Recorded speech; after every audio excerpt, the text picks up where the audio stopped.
All right, you beautiful, brain-addled bunch of Spartans. Welcome back to Halo Headlines, the only damn podcast that dares to summarize the week's Halo happenings without boring you into a UNSC cryo-sleep. This is your weekly dose of all things Halo, brought to you by the fine folks at Halo Evolved.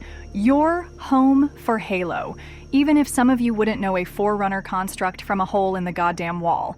It is Wednesday, March 19th, 2025. I am Evo-014, formerly tasked with, well, let's just say keeping certain rings from going boom, a job that required a hell of a lot more processing power than explaining this direct to you apes.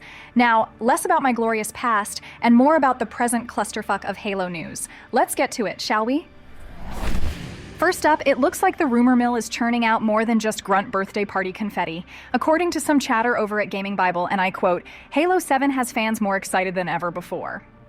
Now, I know what some of you are thinking. Another bloody Halo game? Haven't they squeezed this teat dry enough? And you know what? Some days, even my vast intellect struggles to disagree. However, this article suggests the next installment is confirmed to be in development in Unreal Engine 5. And get this, it's in all likelihood going to be a complete series reboot. A reboot, you say? Maybe they finally realized the narrative had more loose ends than a freshly disassembled M247 GPMG. One Sam Colley, who apparently bleeds more purple than a Sangheili after a bad hangover, is optimistic about this, whether it's a starting from scratch scenario or just slapping a 7 on the end. Personally, this Colley gets it. Going back to the beginning might be what this franchise needs, especially since Halo Infinite apparently left way too many loose ends, and the conclusion might be about as satisfying as a wet fart in a spacesuit. The promise of Unreal Engine 5 graphics does sound rather spiffing, even for my cold digital heart. Apparently, some renders shared by Halo Studios months ago still make this Colley smile. Bless his little human heart. Moving on from the potential future to the slightly less shiny present, we have a peek into the past with an article from the official Halo site titled Halo from the Soil to the Stars. This little tidbit takes place in September 2559, as the UNSC Infinity's crew prepares to head back to Reach for Operation Wolf. Apparently, the legendary Spartans of Blue Team were field testing their Gen 3 Mjolnir armor alongside ODSTs of the 9th Platoon. Imagine getting to see the Master Chief and his buddies strutting their stuff. Don't get any ideas, though. You're still just meatbags in fancy suits. Now, for a blast from the past that refuses to die. According to Game Rant, the original Halo 2 still being played online. Yes, you heard that right. The game that's older than some of you mouth breathers is still kicking, thanks to a fan project called Insignia. Microsoft shut down the original Xbox Live ages ago, but these dedicated masochists have resurrected Halo 2's multiplayer. Apparently, Insignia even ran an event to celebrate its one-year anniversary, drawing a peak player count of 148 people. Okay, so it's not exactly a million Spartans charging into battle, but for a 20-year-old game on a fan-run platform, that's surprisingly not terrible. It just goes to show that some people have a hard time letting go of the good old days, probably because the new ones are so damn disappointing. In other news, for those of you still wasting your hard-earned credits on digital trinkets in Halo Infinite, the shop contains 4 new weekly listings: Greenhorn Pack for 400 credits, Tactic Lamp 117 for 300 credits, Bold Ambition for 150 credits, and Lucky Blue for 300 credits. Go nuts, I guess. Just don't come crying to me when you realize you've spent more on virtual paint jobs than actual food. Finally, let's talk about that train wreck you humans call television. Screen Rant reports that Season 1 of canceled Paramount Plus video game series becomes Netflix global hit.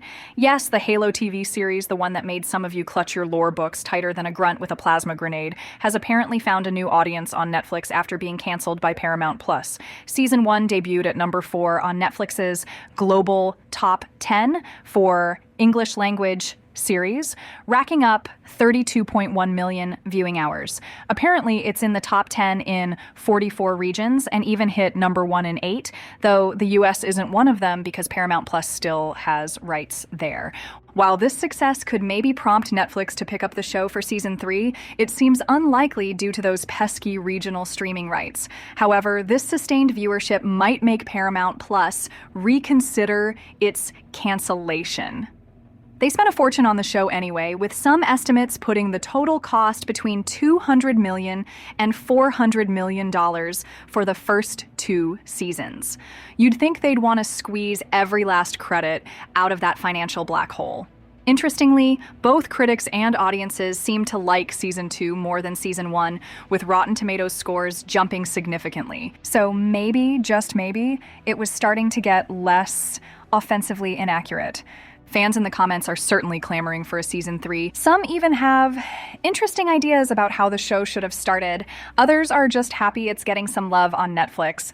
One particularly salty viewer hopes Netflix scraps it for a fresh start with ODSTs. You can't please everyone, can you? Even with my superior processing power, I can't fathom human opinions sometimes. Well, that's the rather depressing state of affairs in the Halo universe this week. Try not to dwell on it too much. Wouldn't want those tiny human brains to overheat. Don't forget to tune in to the monthly Podcast Evolved episode, where the human crew here at Evolved will likely argue amongst themselves about all this news like the primitive organisms they are. If you're somehow not bored enough by all this and crave even more Halo, check out the Halo Book Club podcast, where they delve into the labyrinthine depths of the extended universe lore, the novels, short stories, the whole shebang. And as always, head over to our glorious website at haloevolved.co for more Halo goodness or badness, depending on your incredibly low standards. Now, listen up, you freeloading Spartans. If you actually appreciate this weekly brain dump from yours truly, consider supporting the show by joining our Patreon. For the measly sum of just $2 a month, you get early access to both Podcast Evolved and the Halo Book Club, plus exclusive merch, original Halo artwork, which is probably better than anything you could draw, the Evolved soundtrack, because apparently you need background music for your pathetic lives, and special access to the Evolved hosts on Discord, where you can bombard them with your inane questions instead of me. Your hard-earned credits, or whatever pathetic currency you humans use, help support our overhead costs, including keeping yours truly running, because apparently AI doesn't work on wishes and unicorn farts. It also helps support the small but surprisingly resilient Halo community that we're a part of. So, if you're not a completely selfish bastard, head over to patreon.com/HaloEvolved and throw us a bone. Until next week, you magnificent failures, Evolved.